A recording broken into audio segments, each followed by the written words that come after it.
Hello everyone and welcome to We Learn Legal. बहुत ही important class है when it comes to constitutional law in this legal reasoning complete playlist for constitutional law as well. Because इस class में हम cover करने वाले हैं Article 32 of the Indian Constitution along with the 5 writs that we have.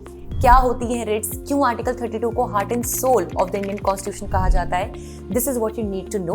And एक और reason से ये बहुत इंपॉर्टेंट हो जाता है बिकॉज क्लैट 2022 में रिट से प्रॉपर क्वेश्चन आया था एंड इसीलिए ये one of the favourite topics भी कहा जा सकता है क्लैट का, क्योंकि बार बार हम कई सारे मॉक टेस्ट में भी रिट से क्वेश्चन देखते हैं. सो इसको आपको अच्छे से पढ़ना होगा. अगर आपका कोई भी डाउट है तो आप मेरे साथ मेरे व्हाट्सएप ग्रुप में ज्वाइन हो सकते हैं. Link is there in the description box below and वहाँ पे आपको और बहुत सारे स्टडी मटेरियल्स, हेल्पिंग गाइडेंस आपको वहाँ पे मिलेगी. So you should definitely join it. And इस चैनल पे वी लर्न लीगल में हम सिर्फ लीगल रीजनिंग नहीं, हम आने वाले टाइम में और सारे क्लैट के सब्जेक्ट्स को 1 by 1 कवर करने वाले हैं through free video lectures. So do not forget to subscribe and hit the bell notification of this channel, ताकि टाइम टू टाइम जब भी क्लासेस पे आती हैं आप उन्हें तभी देख पाओ और अपने सिलेबस को टाइम से कवर कर पाओ. Right now let's get started with this lecture. कोई भी डाउट्स होंगे उन्हें नोट डाउन करना. Feel free to ask me. Let's get started now. Now we are going to start, बच्चों, Article 32, which is called as right to constitutional remedies. All right. Now, when we talk about constitutional remedies, can anybody explain to me what is the meaning of remedies? क्या होती हैं remedies? Solutions. Very good. ठीक है, solutions हो सकता है. ठीक है, काफी हद तक ठीक ही है. Like if you have a problem, I have a remedy to your problem, which means I have a solution to your problem. ठीक है, कुछ chat में आया. Yes, Samriti. So you're correct. Cure. Very good. So solution or cure is absolutely correct, right? Now constitutional तो आपको पता ही होगा कि it's something that is related to the constitution, right? Like for example, अगर मैं बोलूँ, if I say that this is a constitutional right, so it means that it has been written in the Constitution of India, so it is called as a constitutional right, right? So now when we talk about Article 32, it talks about the right to constitutional remedies. It means that something XYZ that has been provided by our constitution. We'll see that what is this XYZ thing that we're talking about, okay? If this something has been provided by the constitution and any problem comes in this, then there will be some remedy or cure to tackle that problem. थोड़ा आ रहा है समझ में? Right to constitutional remedies. So if you face any problem in your constitutional rights or the things that have been mentioned in the constitution, there will be some remedies available for that. And that is the idea of right to constitutional remedies, which is under Article 32. Now this is very, very important, bachcho, that Article 32 is called as the heart and soul of the Indian Constitution. Think about it, that not even fundamental rights chapter as a whole did not say that they are heart and soul. One single article, Article 32 of the Constitution, article that was 21, okay, which is considered as heart of the Indian Constitution. But इसमें ना many times we get confused because 21 right to life also is very important. क्योंकि देखो, अगर life है तो बाकी fundamental rights हैं, right? But the point is, even if you have right to life, but you do not have Article 32, you will not be able to exercise Article 21 as well. Getting? So Article 32 gives you the power that from Article 12 till Article all the other, like if we talk about like Article 30 that majorly we read about the fundamental rights, right? Okay, 31 is also there, but that is very different. वो आपके syllabus के लिए इतना important नहीं है, so that's a very rare chance that it will come. So all of these fundamental rights, they are powerful. हमें पता है, right? These fundamental rights are powerful. But 12 is also fundamental rights. बिल्कुल 12 is a fundamental right. 12 to 35 है ना fundamental rights. See, I said कि actual में जो हम use करते हैं वो 14 से शुरू होता है, right? From right to equality. But 12 and 13 fundamental rights तो है ही ना. भाई judicial review भी जो है वो 13 के chapter part 3 में तो है ही. ठीक है, 12 भी जो state explain कर रहा है, that is also in the same part only. So किसी भी fundamental right की आप बात कर लो, be it 12, 13, 15, 17, 18, 19, whatever. These fundamental rights are very important. We know, right? But how do we understand that they are so important? So जो power है which is given to these fundamental rights come from Article 32.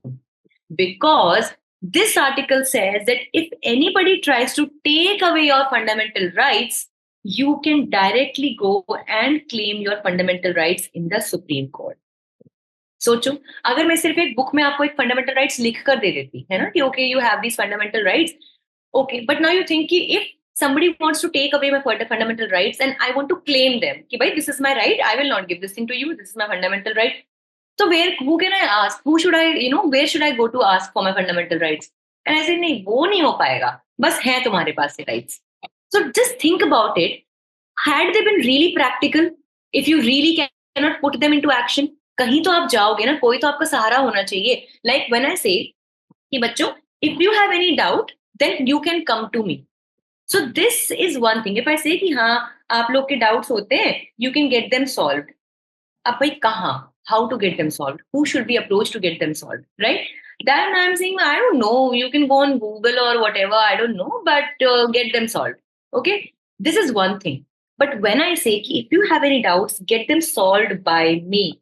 Come to me and I will try to help you out. So does not that add more power to your, to you? That भाई हमें कोई भी problem होगी हम यहाँ जा सकते हैं.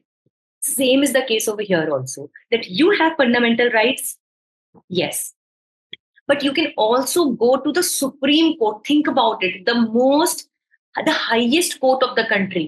और आप डायरेक्टली सुप्रीम कोर्ट में जा सकते हो. आपको डिस्ट्रिक्ट कोर्ट, हाई कोर्ट में भी जाने की जरूरत नहीं है. You can directly go to the supreme court. This is the power of article 32. Now you understand? So this is the kind of remedy that we are getting, that if anybody causes any problem in your fundamental rights, you can directly go for a remedy to the Supreme Court. This is how fundamental right 32 is. Simple है? आया समझ? कि वो सिर्फ ये कहता है कि भाई these fundamental rights you have, yes you have, and if anybody causes any problem, go directly to the Supreme Court. That is the power of fundamental rights. Okay? देखो, अब simply यहाँ पे this is exactly what I am saying, ठीक है? That you have under Article 32 the right to move the Supreme Court. Yani ki if anybody causes any problem, you can directly go to the Supreme Court by appropriate proceedings for the enforcement of the rights conferred by this part, and that is part. कौन से part की बात कर रहे हैं? Part number 3. This is part 3 of the Constitution. So if anybody causes any problem to anything in part 3, yani of the chapter of fundamental rights, you can directly go to the Supreme Court. And what will the Supreme Court do? Supreme Court क्या करेगा यहाँ पे? The Supreme Court shall have the power to issue directions or orders or writs. See, देखो क्या होता है? Like when you go to the Supreme Court, somebody behaved in an unequal manner with you. ठीक है? Now by using Article 32, you want to go and approach to the Supreme Court, right? What will the Supreme Court do now? It will listen to you. It will pass some orders. It will try to help you out, you know.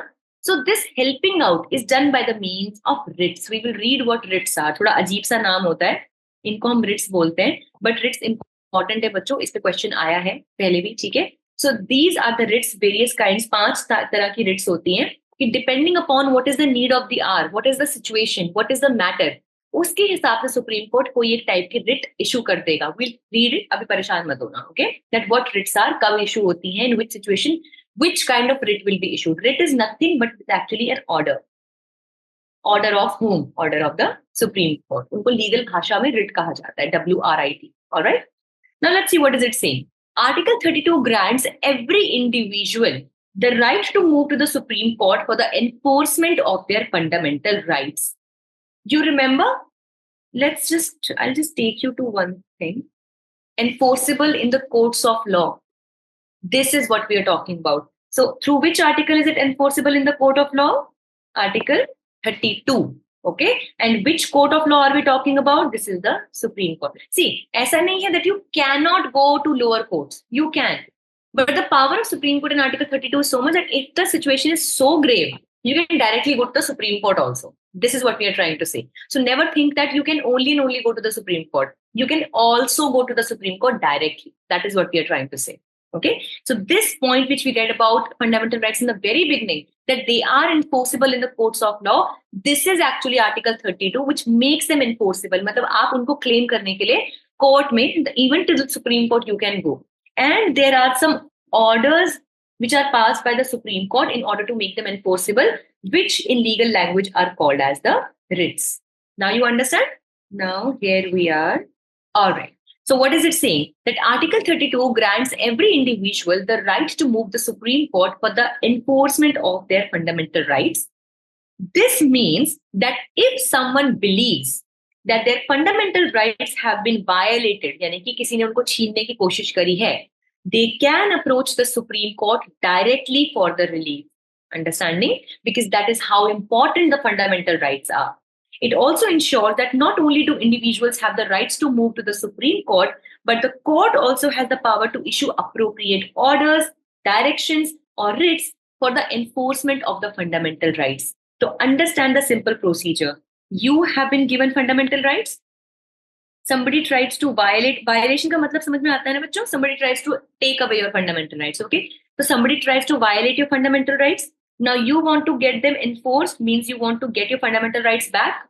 You go with the help of Article 32 to where? To Supreme Court. And now Supreme Court will pass some kinds of orders or some kinds of writs to restore your fundamental rights that had been violated. Understood? This is the simple channel. And now when we're talking about the writs, let's understand that which writs are we talking about. So these are the writs in the Indian Constitution. There are 5 writs. यानी कि 5 तरीके के orders in such situation can be passed by the Supreme Court. The first writ, इनको ऐसे याद करना है, बहुत ही मस्त तरीका है. The first writ बच्चों is called as habeas corpus. Okay, corp actually it means body. All right. So let's take an example that there was a person who was arrested by the police. And do you remember that when a person is arrested in some particular time period, he has to be taken to the magistrate. Remember? एक right हमने पढ़ा था, वो भी उस इंसान का fundamental right है. कितने time में he had to be taken to the magistrate after the arrest? 24. Very good. So within 24 hours, according to the law, he should have been taken to the magistrate, है ना? And then बताता भाई police की इसने ऐसा ऐसा किया है, सर आप देखो, he is now currently in police custody and these are the charges, what should we do? Then the magistrate would decide कि भाई इसको छोड़ना है या continue करना है, whatever you have to do, right? But let's take an example that this person was arrested, but he was not taken to the magistrate within 24 hours. Now, what you do, you go to the court because a fundamental right of this person is being abridged. हो रही है ना violation? फिर उसका fundamental right था that he should have been taken to the magistrate within 24 hours. You are taking away his liberty. Article 21 भी छीन रहे हो आप उसका, right? So then let's take an example. He was your friend, and now you know, on behalf of your friend, you go to the court and say कि Your Honor, इसको 24 घंटे में आपके पास आना चाहिए था, but he has still not been brought to you. Now I want to see where my friend is. I don't know where he is, what they are doing with that my friend. Then the court will say कि okay, ये तो गलत बात हो रही है, and then they can order the writ of habeas corpus, body. मतलब you want to see your friend, you want in his body.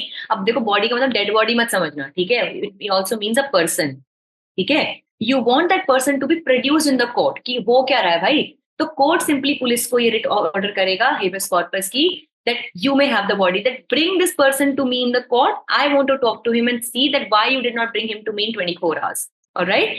So this is basically to ensure the release of a person who has been unlawfully detained. Unlawful ही है भाई, 24 hours के बाद भी अगर आप उसको वहां पे रखे हुए हो, there is no ground whatsoever, आपको कुछ नहीं पता आपने क्यों रखा हुआ है उसको अरेस्ट करके, तो आप unlawful काम कर रहे हो, उसका fundamental right you're taking away.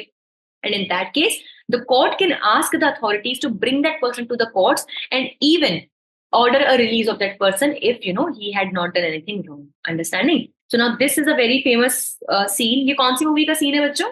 Hera फेरी का है ना? कौन सा? हेरा फेरी नहीं, हेरा फेरी में अर्शद वारसी कहाँ था? अरे ma'am, it's MBBS, that Munna भाई वाला है. मुन्ना भाई मैड एमबीबीएस. हाँ ठीक है.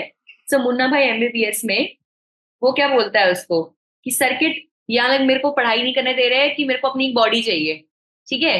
सो वो भी कहीं से भी इंतजाम करके लाता है कि भाई आप पढ़ाई पे कंसंट्रेट करो, आप टेंशन मत लो, मैं लेके आता हूँ बॉडी आपके लिए, ठीक है ना?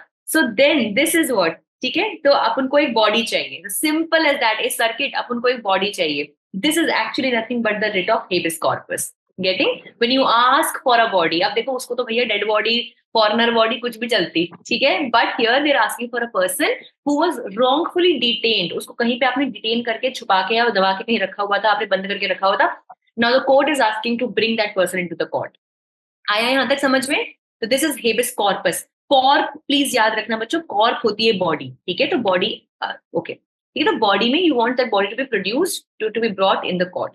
हाँ समृद्धि पूछो। तो जैसे इस केस में अगर बहुत ही प्रीवियस क्राइम कर रखा है उसने, तो उसको तब भी छोड़ देंगे अगर 24 आवर्स के विद इन उसको नहीं वहां पे मैजिस्ट्रेट के साथ? नहीं, देखो क्या होता है, यही इसी चीज को कंफर्म करने के लिए ना 24 आवर्स में उसको ले जाना होता है मजिस्ट्रेट के पास, कि भाई पुलिस के पास, लेट्स टेक एन एग्जांपल, उनके पास एविडेंस थे, आई विटनेस थी, चार्जेस थे, एवरीथिंग, बट पुलिस को फिर जाना होगा मजिस्ट्रेट के पास, वो अपने सारे डॉक्यूमेंट्स और सब चीजें दिखाएंगे। अगर मजिस्ट्रेट को लग रहा है कि हाँ भाई ये तो बड़ा क्राइम इसने कर रखा है, वो खुद उसको उसकी कस्टडी को एक्सटेंड करता है, बट जुडिशियल मजिस्ट्रेट के पास से आपको एक बार कंफर्म करवाना पड़ेगा।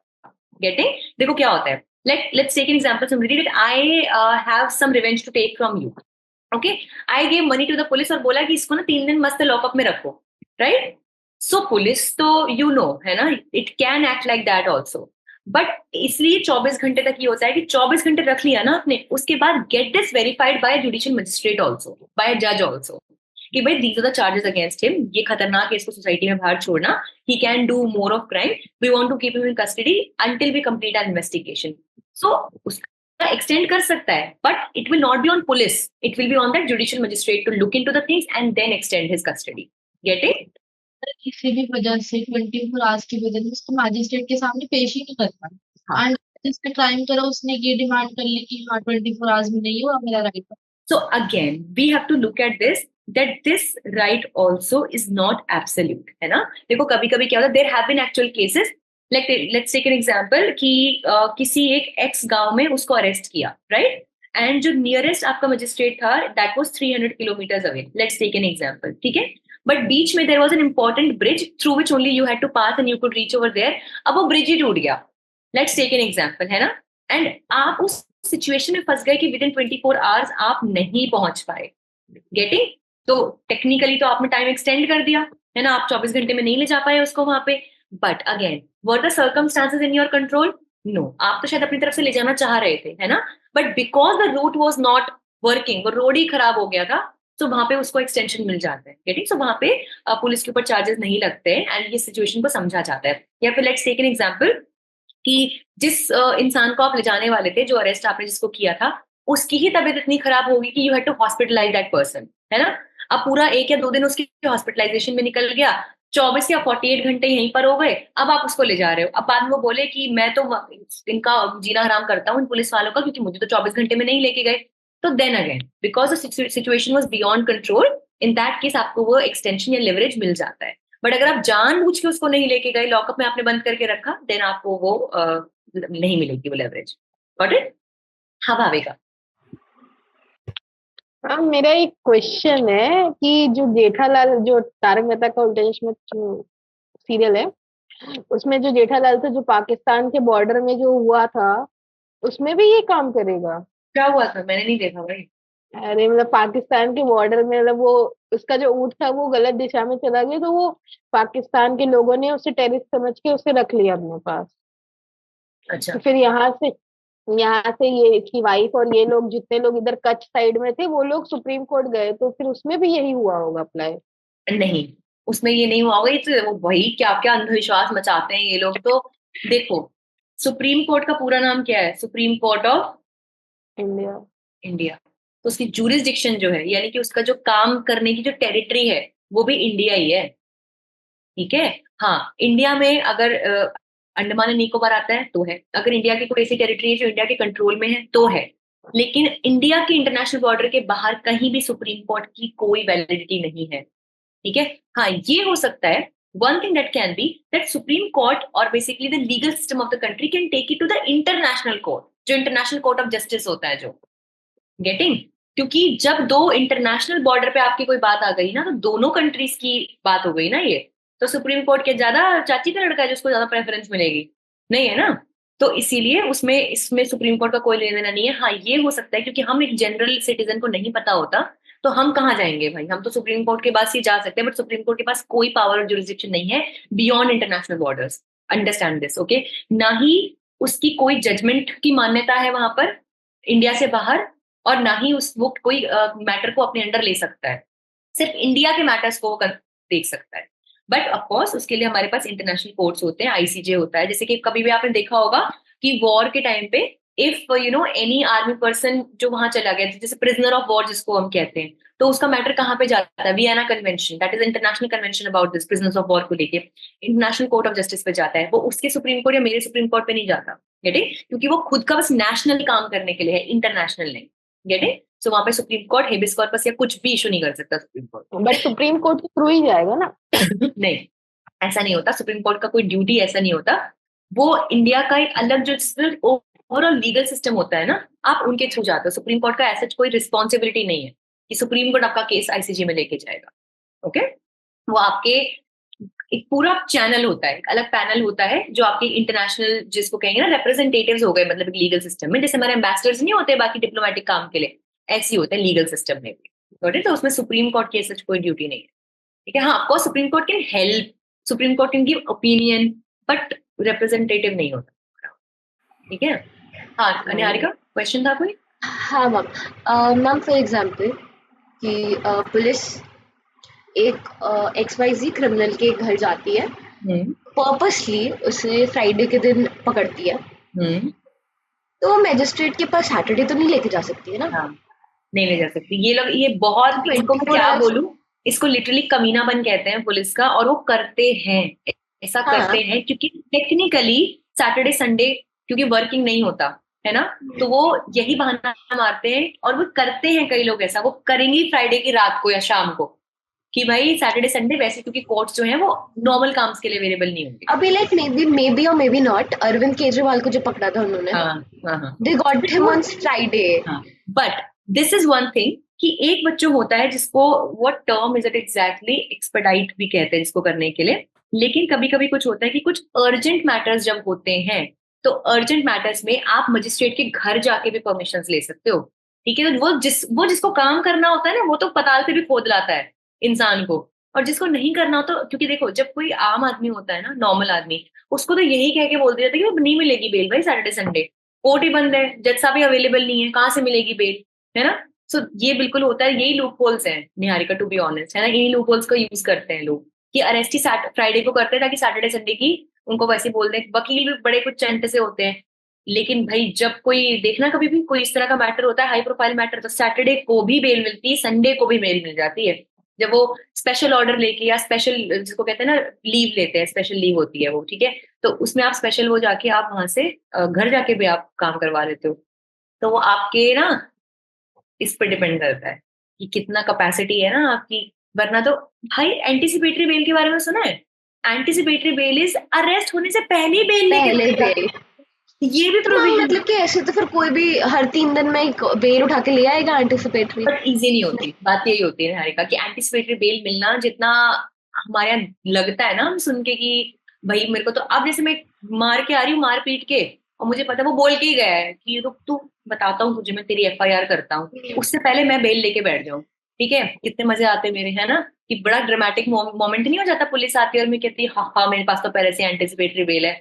आई विश ये ऐसा चलता, थैंक गॉड ऐसा नहीं चलता, क्योंकि it is not easy to get an anticipatory bail, because you have to prove so much to the court कि आप इतने इनोसेंट हो और आपको सच में फंसाया जा सकता है, और मेरा इतना बड़ा नुकसान हो जाएगा अगर मेरे को बेल नहीं मिलती या मैं अरेस्ट हो जाऊंगा कुछ भी, तब जाके मिलती है एंटीसिपेटरी बेल, तो इतनी आसानी से मिलती नहीं है ना?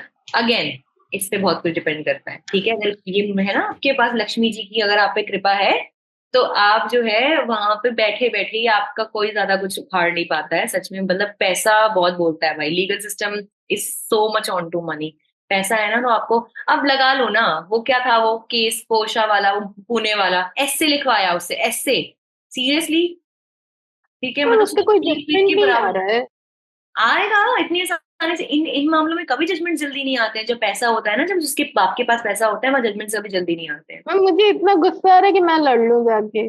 जाओ, मैं तो कह रही हूँ जल्द भाग के जाओ, जल्दी जल्दी, ठीक है? मैं लड़ दूंगी, तुमको भी लड़ाई की उसमें बिठा लेंगे जेल में, और तुम्हारी बेल दिला नहीं पाएंगे कोई भी जल्दी से, समझ रहे हो? तो गुस्सा आता है, मतलब जितने भी मतलब ये लोग गलत कर रहे हैं सब अग्रवाल ही कर रहे हैं ऊपर से। नहीं, ऐसे you should not generalize like this, बिल्कुल भी। नहीं, मैं अग्रवाल अच्छा मेरा ही वो आया ना, इसलिए मैं बोली कि इसके चक्कर में सब बदनाम है। ऐसा कुछ नहीं होता, मैं ऐसे बोलूं कि जितने भी टेररिज्म कर रहे हैं सारे मुस्लिम ही कर रहे हैं, ठीक है? तो अब तो मुझे तो शर्म से डूब जाना चाहिए। तब भी कितना नाम बदनाम हुआ, ऐसा नहीं होता है, इट्स ऑल अबाउट क्यों, अरे यार ऐसे तो बोलो तो कितने तो अग्रवालों ने बिजनेस में कितना नाम ऊंचा किया है, कितना बिजनेस वही इंडिया का हैंडल करते हैं, तो फिर ऐसे नहीं, वही सब डोंट जनरलाइज खराब एंड कर रहे देखो, if you belong to a particular caste, religion, community, I get it, there is a sense of more personalized गुस्सा हैं। आता है, आ सकता है ना, कि हाँ यार क्यों नाम खराब करते हैं करके, है ना। वही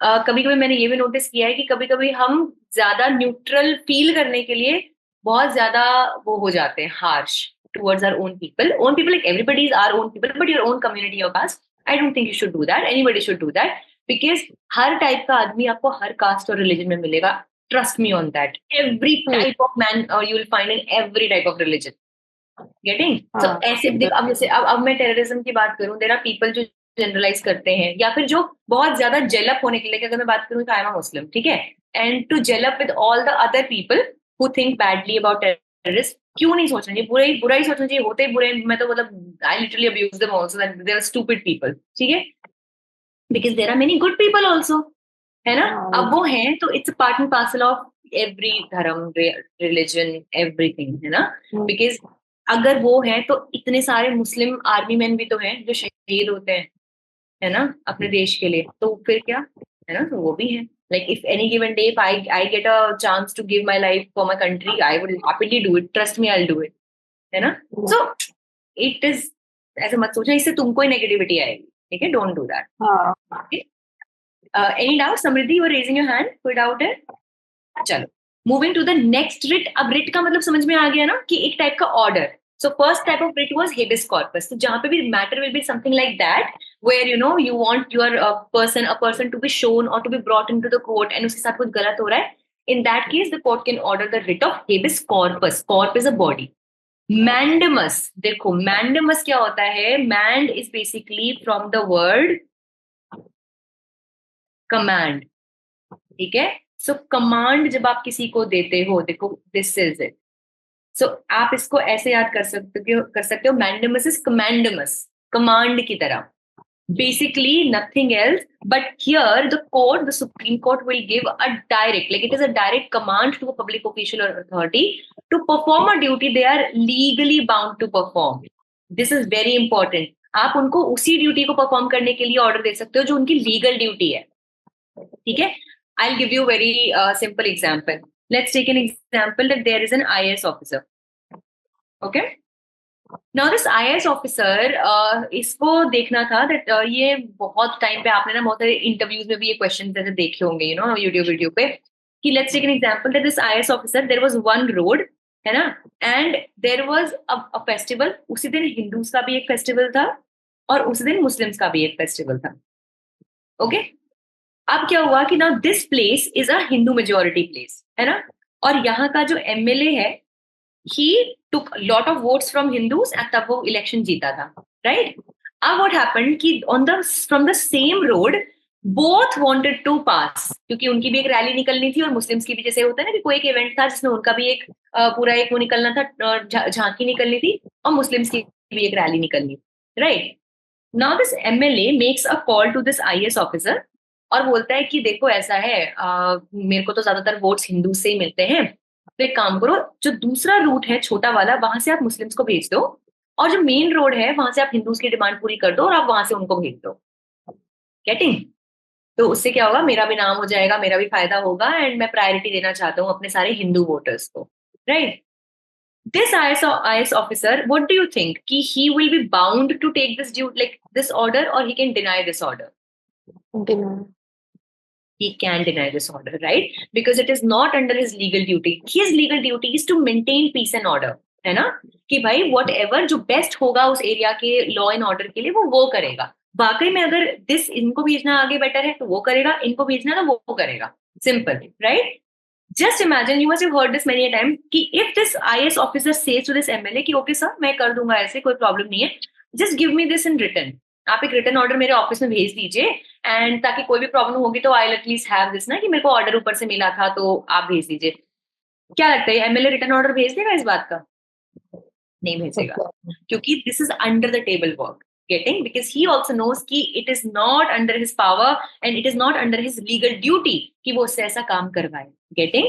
So only those things can be given or said as an order which are a legal duty or a legally bound duty of a particular authority or a public officer. Got it? So in चीजों के लिए, if that person is not doing so, let's take an example. If this IAS officer is not maintaining his even basic legal duties also, then he can be ordered to do something, right? So this is what the court also does, that if there was any public authority or a public official who was not able to perform even his basic legal duties, and then the court can give this order to this public official कि आप ये कीजिए. तो command, mandamus is commandamus, इस तरह से आप याद कर सकते हो. और ये पता नहीं तुम लोगों ने मूवी देखी होगी नहीं देखी होगी. When I was young, this movie was very famous. कौन सी मूवी थी ये? बंधन. I think बंधन था इस मूवी का नाम. So in this, what happens is कि this Salman Khan is the साला of Jackie Shroff. साला समझते हो ना कि इसकी बहन जो थी वो जैकी श्रॉफ की वाइफ है और मतलब जीजा है जैकी श्रॉफ इसका. ठीक है. तो इसका बड़ा फेमस डायलॉग था, जो जीजा जी बोलेंगे मैं वही करूंगा. So this is basically जो सुप्रीम कोर्ट बोलेगा मैं वही करूंगा. ठीक है. But this is only in the cases of legal duties. Understood? चलो. Let's move to the बहुत ही मस्त सा है. ठीक है. Let's move to the third kind of writ or the third order. नाम से ही we are understanding prohibition, that this wants to do something but the Supreme Court prohibits this person or this officer or this official or authority from doing something, or it can be a lower court as well. Okay. So simple as that. To prevent a lower court or a tribunal. Does anyone understand what a tribunal is? क्या होता है tribunal? जैसे कि national green tribunal is an example. So tribunal is nothing. क्या? श्रद्धांजलि होता है. अरे भयंकर, वो ट्रिब्यूट होती है. स्पेशल कोर्ट्स होते हैं. हाँ, special courts. Basically they are almost like courts but they do not have all the powers of a court, है ना. बट स्टिल उनके पास कुछ जजमेंट मेकिंग पावर्स होती हैं, एक प्रॉपर ज्यूरिसडिक्शन होता है. Like let's take an example, the National Green Tribunal, all the cases that are related to the environment protection, environment pollution, ठीक है, all of these things they directly go to the NGT. तो वो almost court जैसा होता है, court का cousin मान लो मतलब आप. ठीक है. तो वो ट्रिब्यूट है. ठीक है भावेगा, ट्रिब्यूनल नहीं. Okay. So what is prohibition? To prevent a lower court. अब सुप्रीम कोर्ट का लोअर कोर्ट कौन हो सकता है? It can be any high court, it can be any district court और sessions court, any of these lower courts. ठीक है. सो yes, to prevent a lower court or a tribunal from exceeding its jurisdiction. जैसे होता है ना कि अच्छा बाप को सिखाएगा, चल चल अपने बाप को मत सिखा. ठीक है. It's almost like that. ठीक है. कि if any lower court is trying to exceed its power, its area of jurisdiction. Jurisdiction क्या होता है बच्चों? Let's take an example. If this is High Court of Madhya Pradesh, तो उसका jurisdiction कहाँ होगा? What will be the jurisdiction of Madhya Pradesh High Court? Madhya Pradesh. It will be only Madhya Pradesh. Okay. It shall not go to Haryana and give judgments over there. Okay. Then Haryana high court जैसे चंडीगढ़ का है. अच्छा, Chandigarh high court का jurisdiction क्या है? Punjab and Haryana. ठीक है. तो चंडीगढ़ हाई कोर्ट का jurisdiction will be also Punjab and Haryana. Got it? So it's like that. But jurisdiction जो होती है वो लिमिटेड होती है. अच्छा, तो सुप्रीम कोर्ट का ज्यूरिसडिक्शन क्या है फिर? India. Yes. India. Very good. So Supreme Court का And jurisdiction will be- Union Territories. हाँ, so India, all the union territories and all the other places which are under the control of India, right? So ये हो गया Supreme Court का jurisdiction, right? Now to prevent a lower court or tribunal from exceeding its jurisdiction, so if the Supreme Court sees that any particular court, कोई भी lower court था या कोई tribunal था, वो अपने jurisdiction को exceed कर रही है, तो वो उसको रोक सकती है. तो instead of जा सिमरन जा, it is बोलना था. हाँ. तो पकड़ के रखता है उसको. या तो सिमरन ने ट्रेन पकड़ ली थी बट वो उसको पकड़ने नहीं देगा ये ट्रेन. ठीक है. तो उसको बोलता है कि भाई यहीं रुक जा, यहीं तक है, स्टेशन तक आ गया ना, बहुत है, ट्रेन में बैठ के नहीं जाना है. ठीक है. वो उसका जुरिसडिक्शन अलग है, तेरा जुरिसडिक्शन अलग है. Got it? So this is the actual idea of the writ of prohibition. Got it? Moving to the next one, the writ of certiorari. ठीक है. सर्श्योररी में एक्चुअली बच्चों देखो the word comes as certified, है ना. सर्शियो, shirt word होता है ना सर्टिफिकेशन में. Certiorari, certification, to certify. It means to quash, यानी कि टू क्रश. क्वॉश का मतलब सिंपली होता है to crush an order passed by a lower court, tribunal or authority. Basically what happens is that in certiorari you are not certifying that order. and you are saying कि भाई I am not on you with you on this order and you have not given the right order and I will have to crush the order given by you, है ना. Let's take an example that there was some high court which gave very bad order, है ना, उसने कुछ बहुत ऊटपटांग order दे दिया which was against the law या unconstitutional था. So Supreme Court can totally come and crush this order of the Supreme Court. It means it did not certify this order, है ना, उसने उसको अपना जो legal certification था वो उसमें fail कर जाता है. Getting? So to quash an order passed by a lower court, tribunal or any authority, यहाँ पे देखो, how many of you have watched Baahubali? देखी होगी बाहुबली, तो नहीं देखी है? चलो, for all those who haven't, let me give you the context. तो देखो, बाहुबली ये तो पता होगा राजा था, मतलब बहुत ही बड़ा, he was a very supreme king and everything, है ना? So what happens is that due to some reasons he was no more the king. ठीक है, मतलब इसको दूसरी पोस्ट मिलती है, बट इसको राजा की पोस्ट से हटा दिया जाता है. ठीक है. Now what happens is that ये इसकी wife है. So there were some charges that were framed against his wife. ठीक है.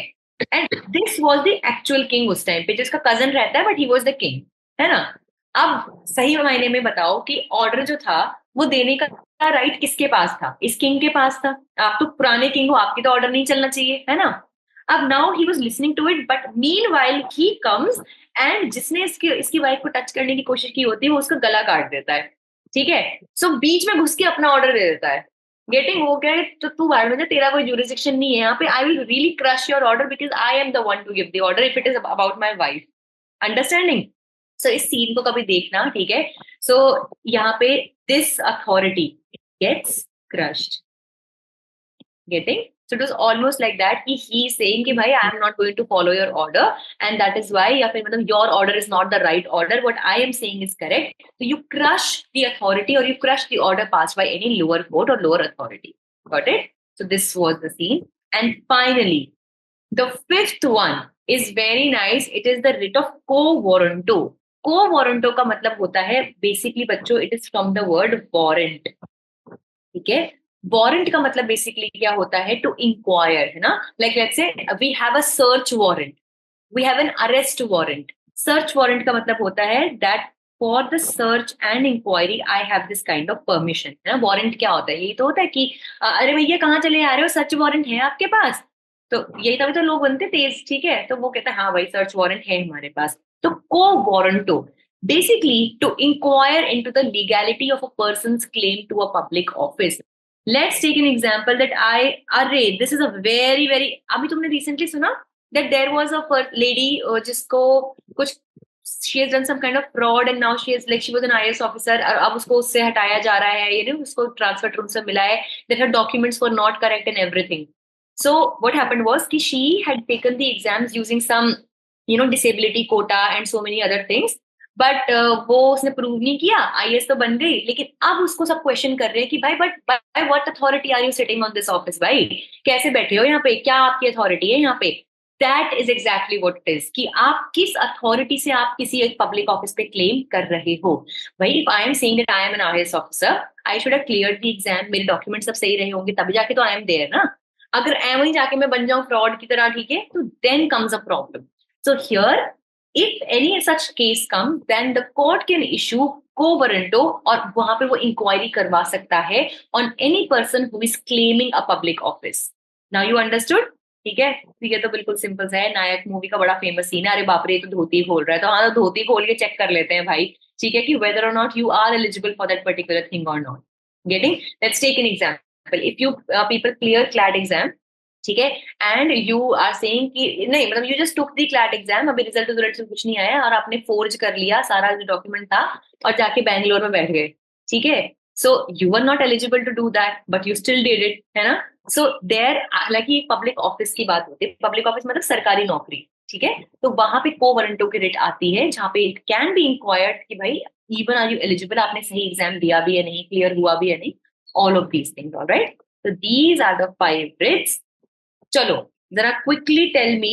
हाँ अच्छा, एक क्वेश्चन है तो एक पीवाईक्यू भी हम सॉल्व करते हैं रिट्स के ऊपर. Alright. And let's quickly before that revise, जरा मुझे बताना, in the writ of habeas corpus what is the purpose of writ of habeas corpus?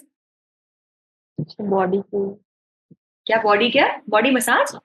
Body चाहिए उसको, बॉडी चाहिए उसको. अच्छा ठीक है, ठीक है.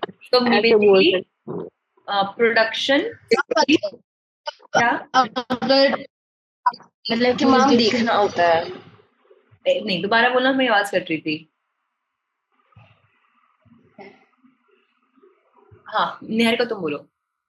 हाँ मैम, उसमें मैजिस्ट्रेट के सामने अपीयर होना। 24 आवर्स के टाइम लिमिट में if the person is not अच्छा ठीक है, तुम लोग का मुझे लगा नेटवर्क का ऊपर नीचे हुआ है कुछ। कुल मिला के yes, if within 24 hours a person was not brought to the magistrate या something, then you can ask the judge to please order the issue of issue the order of writ of habeas corpus. Got it? Niharika, you want to add? नहीं ma'am, perfect. ठीक है, चलो habeas corpus की बात कौन सी थी हमारे पास? एक और जो जीजा जी बोलेंगे मैं वही करूंगा। हाँ, what was it? Mandamus. Very good. What is mandamus? Command करना।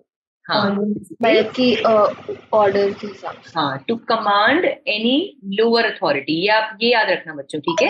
हालांकि सुप्रीम कोर्ट से तो सारी अथॉरिटीज लोअर ही हैं एनी विच वे, है ना, because supreme court ultimately is the highest authority. के to command any lower authority. Very good. Next हमारी कौन सी है? ना सिमरन ना। When you are stopping some, हाँ, very good. It was prohibition. Very good. हाँ, so what is prohibition? When क्या you, होती है? हाँ, क्या होती है? When you say no, like हाँ, you stop any lower court to exceed its lower jurisdiction. court की authority ले लेना। Very. Stop any lower authority, है ना? Very good. अच्छा, इसके बाद कौन सा है प्रोहिबिशन के बाद? something courtier, something certiorari, ठीक है? certiorari, ठीक है? तो what was certiorari? I framed an answer but I forgot अचानक से। काटते हैं उसका गला। हाँ, basically when you when you quash the order and you give your order. Yes, I framed a proper answer for this. Fine. So when you quash the order of any lower authority, ठीक है? Lower authority. Very good. And last तो screen पे दिख ही रही है, this is warranto. Warranto basically is the power of inquiry, है ना? The inquiry into any person's claim to a public office, ठीक है? So basically inquiry for a public office. यहाँ तक आया समझ में? ठीक है, यही 5 रिट्स होती हैं और mostly whatever situations come forward for the violation of anyone's fundamental right, the court tries to issue any of these writs to give them a remedy. तो आर्टिकल 32 बच्चों, it is inclusive of these 5 writs. Okay, in writs को include किया जाता है article 32 में ही, because that is the way of giving the remedy to a person. All right? So I hope कि आपको ये क्लास अच्छी लगी एंड आपको यहाँ समझ भी आया होगा. This was the end of this class, but इसके बाद और भी क्लासेस हैं इसी सब्जेक्ट की, तो आप उन्हें ज़रूर देखना. ये बैक टू बैक एक प्लेलिस्ट में लिस्टेड है, सो मिस मत करना. एक भी क्लास मिस करोगे तो अगली आपको समझ में नहीं आएगी. Okay, so do watch the next class and stay tuned with the channel if you want to cover entire CLAT syllabus with us in this video lecture series. Stay tuned. See you there.